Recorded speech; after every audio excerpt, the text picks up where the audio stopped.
मात्रा में सामग्री, मोबाइल फ़ोन और अन्य चीज़ें मिली हैं। इनसे और विस्तृत पूछताछ अभी जारी है और हो सकता है कि इनमें कौन लोग जो हैं जो सट्टा खेलते थे उनकी भी जानकारी हम लोग निकाल रहे हैं। उनको भी नियम के अनुसार नोटिस दिया जाएगा। कुल लगभग इसमें 3.25 लाख रुपए का मशरूका है, जिसमें एक लैपटॉप है, एक पूरा स्विच बोर्ड है और बड़ी संख्या में मोबाइल फ़ोन्स हैं। टोटल कितने मोबाइल है इसमें यहाँ पे? सर वाराणसी में भी आईपीएल सट्टा चल रहा है। बीच में मैंने जो लोग खिला रहे हैं उनके बारे में एडिशन वाराणसी में भी हमने कार्रवाई की थी, जो पुराने प्लेयर्स हैं और इन लोगों का भी कुछ कनेक्शन मुझे लगता है वाराणसी से मिलेगा। आईपीएल सट्टा चूँकि अब काफ़ी आप देखेंगे हाईटेक हो गया एक तरह से, बहुत सारी चीज़ें आप रिमोटली उसमें संचालित कर सकते हैं। इसीलिए कई बार हम लोग जिस तरह का रिज़ल्ट चाहते हैं वैसा नहीं मिलता है। हाँ, मोबाइल ऐप के माध्यम से भी चलता है। आपकी टीम पीछे आ जाए, 3 है, तीनों को साथ में करो, तीनों साथ जमाने में नहीं आ पाएंगे।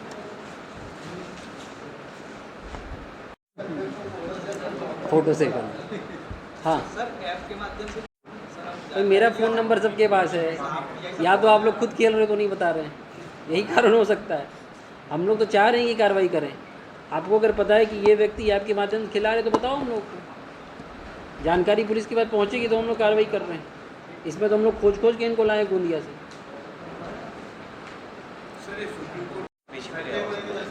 हाँ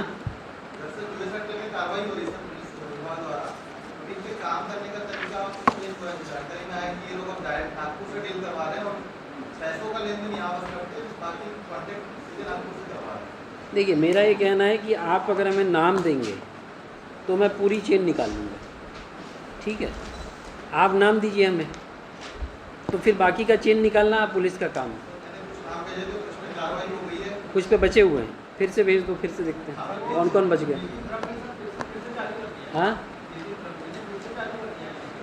अच्छा, ठीक है।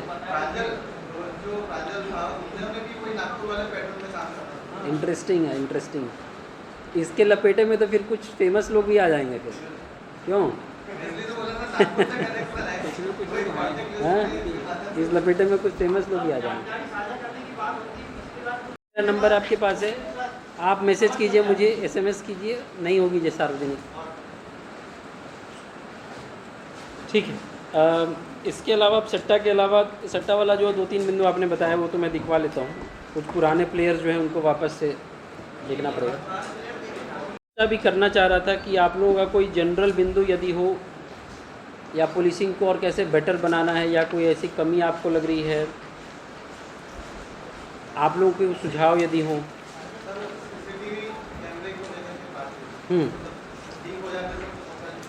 नहीं, हम लोग उसमें प्रयासरत हैं। कई चीज़ें हमारे स्तर पे नहीं है, जो हमारे स्तर पे हैं तो हम लोग कोशिश कर रहे हैं। सीसीटीवी तो, और मेरा तो ये सभी से अपील है कि आप में के वो कुछ प्रयास कर रहे हैं सब लोग। अब सिग्नल लगेगा तो उसका पालन भी करना पड़ेगा। जब तक नहीं लग रहा है तब तक खुश रहना चाहिए। पहले एक बार चालू किया तो दिन में तो नहीं चल रही, रात में सिर्फ चलते थे। ठीक है, चैलेंजेस हो भी पाया है, बाद में फिर सब कोई बात नहीं।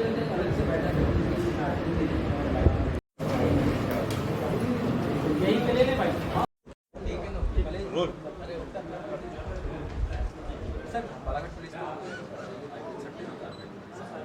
क्या पूरा मामला था, किस प्रकार से पुलिस ने कार्रवाई की? लालबर्रा थाने पुलिस द्वारा आईपीएल सट्टा में एक अच्छी कार्रवाई करते हुए लगभग 3.25 लाख रुपए का मशरूका, इंक्लूडिंग एक लैपटॉप, एक गोल्ड पेटी जिसको स्विच टाइप में जो काम करती है पेटी, और 17 मोबाइल फ़ोन जब्त किए गए हैं 2 आरोपियों से, जो कि गोंदिया से जाकर पूरी आईपीएल सट्टा को संचालित कर रहे थे।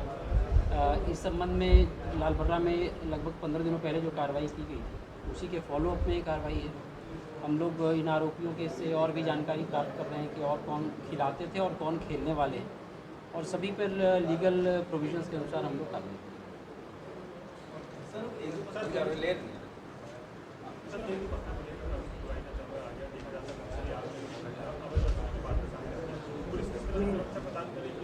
तेंदुपत्ता के जितने भी कॉन्ट्रैक्टर्स बालाघाट में हैं उनके साथ डीएफओ साहब और हम लोगों ने एक बैठक रखी थी। लगभग एक सप्ताह पहले वो बैठक हो चुकी है और तेंदुपत्ता कॉन्ट्रैक्टर्स को एक तो कानून के विषय में थोड़ी जानकारी दी गई है कि अवैध वसूली के लिए पैसे देना भी उतना ही कानूनन अपराध है। तो एक तो उस पर वो अपने लेवल पर थोड़ा सतर्क रहें और दूसरा कि उनको ये आश्वस्त किया गया है कि बालाघाट पुलिस तेंदुपत्ता के जितने भी फड़ हैं प्रयास करेंगे कि जो बड़ी फड़ों हैं सभी में आवश्यक और जितना संभव होगा उतनी सुरक्षा हम लोग दे सकें। हालांकि फड़ों की संख्या बहुत ज़्यादा रहती है और एक बार टूटने के बाद जब सूखने के लिए वो गाँव के बाहर उनको रखा जाता है तो जनरली अनअटेंडेड रहता है। प्रयास हमारा ये रहेगा, जैसे पिछली बार भी हम लोगों ने काफ़ी हद तक इस पर कंट्रोल किया था और नक्सलियों से प्राप्त डॉक्यूमेंट्स में इस बात की पुष्टि हुई है कि तेंदुपत्ता के माध्यम से जो अवैध वसूली बालाघाट में होती थी उस पर काफ़ी कमी हुई है पुलिस की तत्परता के कारण और साथ में कॉन्ट्रैक्टर्स ने भी काफ़ी इसमें सहयोग किया है। तो उनको इस बात के लिए आश्वस्त किया गया और हम लोग उम्मीद करते हैं कि इस बार भी तेंदुपत्ता का सीज़न बहुत ही अच्छे माहौल में और सुरक्षा के माहौल में कंप्लीट तो पिछले हफ्ते भी और पिछले बार लगातार जलाने की कोशिश करते हैं, उनके एक ही ध्येय रहता है कि तेंदुपत्ता को जलाना है। उनका ये प्रयास ये रहता है कि जलाने से संबंधित कॉन्ट्रैक्टर डर के कारण या धमकी के कारण उनको अवैध वसूली इलीगल लेवी दे। पिछली बार जब हमें इस तरह की 2 घटनाएं हुई थी तो हम लोगों ने प्रीएम्प्टिवली एक प्लान बनाकर तीसरी जगह पे इनफैक्ट एक्सचेंज ऑफ फायर हुआ था नक्सलियों के साथ, जिसके बाद नक्सली उसके बाद कोई घटना नहीं कर पाए और एक मुझे लगता है वो जान मतलब आई थिंक एक इनकाउंटर होते तो इस बार भी हम लोग एक्स्ट्रा सतर्क रहेंगे और प्रयास ये रहेगा कि जितनी बड़ी फड़े हैं सभी को हम लोग आवश्यक सुरक्षा मुहैया कराएं।